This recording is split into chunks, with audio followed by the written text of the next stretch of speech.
લોકોની સમસ્યાનું ઝડપી સમાધાન મળી આવે તેવા આશયથી સ્વાગત પોર્ટલની શરૂઆત કરવામાં આવેલ। આ પોર્ટલ અંતર્ગત આશરે 22 વર્ષમાં મુખ્યમંત્રી દ્વારા રાજ્યના 8 લાખ કરતા પણ વધારે નાગરિકોની સમસ્યાનું સમાધાન મળ્યું। અમદાવાદના શ્રીકાંતભાઈની જમીનનો વિવાદ લગભગ 40 વર્ષથી વણ ઉકેલ્યો હતો।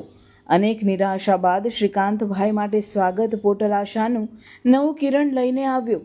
આ પોર્ટલ ઉપર ફરિયાદ કર્યા પછી તેમની સમસ્યાના સમાધાન તરફ ઝડપથી કામ શરૂ થઈ ગયું છે।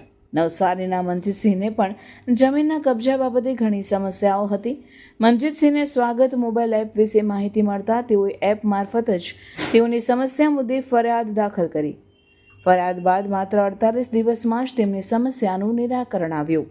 2003માં શરૂ કરાયેલા પોર્ટલમાં જૂન 2024થી મે 2025 વચ્ચે 8133 ફરિયાદો મળી, જેમાંથી 7561 કેસોનો ઉકેલ મળ્યો। આમ છેલ્લા એક વર્ષમાં 92.97% ફરિયાદોનું સમાધાન થયું। બાકી રહેલી ફરિયાદોનો પણ ઝડપથી ઉકેલ લાવવામાં આવશે।